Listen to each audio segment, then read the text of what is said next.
Hello students, power transformer और distribution transformer के part 2 में आपका स्वागत है। तो सबसे पहला डिफरेंस ये है कि इनकी यूज कहाँ होती है। तो पावर ट्रांसफार्मर जो है वो जनरेटिंग स्टेशन में यूज होते हैं, 11 केवी बनती है उसको स्टेप अप करने के लिए, और फिर ट्रांसमिटिंग सब स्टेशन में यूज होते हैं 11 केवी से जो स्टेप अप हुई है उसको वापस 11 केवी पे लाने के लिए। अब जो 11 केवी है वो आगे डिस्ट्रीब्यूट करनी है कस्टमर को या कंज्यूमर को, तो वहां पे जो ट्रांसफार्मर लगने वाला है वो है आपका distribution transformer. Power transformer operate on 11 केवी या उससे ज्यादा का वोल्टेज। डिस्ट्रीब्यूशन ट्रांसफार्मर जो है ये 11 केवी और उससे बिलो की voltage. So power transformer step up भी हो सकते हैं, स्टेप डाउन भी हो सकते हैं। 11 केवी से 132 केवी, 440 केवी, 660 केवी और वापस 11 केवी पे लाने के लिए स्टेप डाउन, ये दोनों हो सकते हैं। लेकिन डिस्ट्रीब्यूशन ट्रांसफार्मर जो है वो 11 केवी से सर्विस वोल्टेज जो इंडिया में 440 या 220 है सिंगल फेज, सो ये स्टेप डाउन ही होंगे। अगर आप पावर ट्रांसफार्मर की बात करें तो ये बहुत बड़े साइज में रहेंगे, लेकिन डिस्ट्रीब्यूशन ट्रांसफार्मर छोटे साइज में रहेगा। क्यों? क्योंकि पावर ट्रांसफार्मर की रेटिंग बहुत ज्यादा होने वाली है, 250 केवीए या उससे कहीं ज्यादा, ये कई एमवीए तक जाती है। लेकिन डिस्ट्रीब्यूशन ट्रांसफार्मर 250 केवीए तक का ही होता है। क्योंकि पावर ट्रांसफार्मर बहुत बड़े साइज का है, बहुत ज्यादा रेटिंग का है, तो नेचुरली वो बहुत ज्यादा हीटअप भी होगा।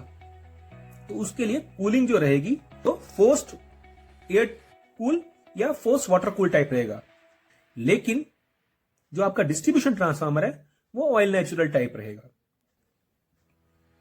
ये जो पावर ट्रांसफार्मर होते हैं ये अपने लोड की 100% कैपेसिटी पे ऑपरेट करते हैं, लेकिन जो डिस्ट्रीब्यूशन ट्रांसफार्मर है ये 60 to 70% तक ही लोड किए जाते हैं, या आप ये कह सकते हैं कि इसमें एडिशनल कैपेसिटी रखी जाती है। क्योंकि हमें नहीं पता है कि कंज्यूमर का पीक टाइम पे क्या बिहेवियर रहने वाला है पावर कंजप्शन का।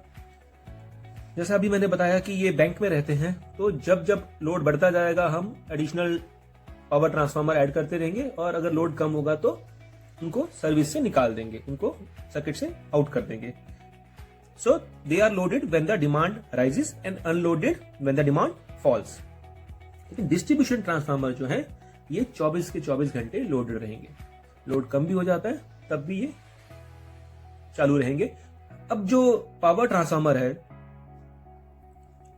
जब जब वो ऑपरेशन में होगा तभी उसमें लॉस होने वाला है। So losses occur only when it is in operation पे। लेकिन डिस्ट्रीब्यूशन ट्रांसफार्मर 24 घंटे लोडेड रहते हैं, तो उसमें आयरन लॉस तो 24 घंटे ही रहेगा, चाहे उसमें लोड ज्यादा है या कम है, और कॉपर लॉस रहेगा जब वो लोडेड रहेंगे।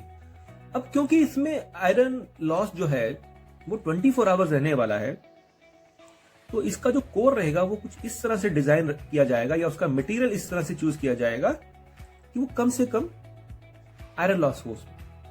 अब हमने बोला कि चाहे जब भी वो ऑपरेशन में रहेगा, लेकिन it will be loaded to the 100% of the capacity. अपनी कैपेसिटी पे पावर ट्रांसफार्मर 100% लोड रहता है।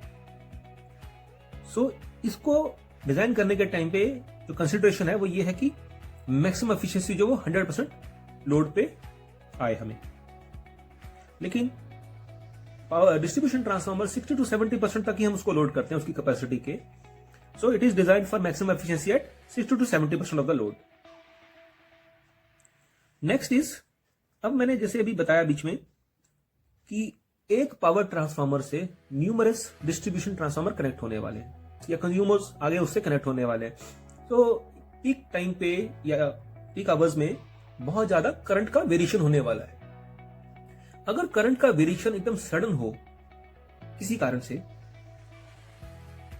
तो ये जो इमीडिएट चेंज ऑफ करंट है ये हमारे पावर सिस्टम्स के ऊपर बहुत ज्यादा स्ट्रेस डालने वाला है। तो ये जो ट्रांसफार्मर है हमारे पावर ट्रांसफार्मर, इसमें करंट की वेरिएशन नहीं होनी चाहिए। सो उसके लिए हमने क्या किया है, आपने ये पढ़ा है कि करंट की चेंज को अपोज करता है एक इंडक्टर। सो पावर ट्रांसफार्मर जो है जब हम इसे डिजाइन करेंगे तो ये हाई रिएक्टेंस के लिए डिजाइन करेंगे कि ज्यादा से ज्यादा रिएक्टेंस हो इसमें। सो जब हम पावर ट्रांसफार्मर को डिजाइन करेंगे, it is design to have the higher reactance so as to limit the change in current. अब बात करते हैं distribution transformer. Distribution transformer directly consumer से कनेक्टेड है। सो जो कंसीडरेशन डिस्ट्रीब्यूशन ट्रांसफार्मर में है वो है वोल्टेज रेगुलेशन की। वोल्टेज रेगुलेशन क्या है? वोल्टेज का चेंज अनलोडेड कंडीशन से जब लोडेड कंडीशन में डालते हैं तो वोल्टेज में क्या बदलाव आता है। सो वोल्टेज वेरिएशन कम होनी चाहिए। जितनी कम वोल्टेज वेरिएशन है उतनी अच्छी वोल्टेज रेगुलेशन है। तो जब हम एक डिस्ट्रीब्यूशन ट्रांसफार्मर को डिजाइन करेंगे, so the consideration is to have a good voltage regulation. So ये था पावर ट्रांसफार्मर और डिस्ट्रीब्यूशन ट्रांसफार्मर का difference. Thanks for watching, keep learning, keep growing.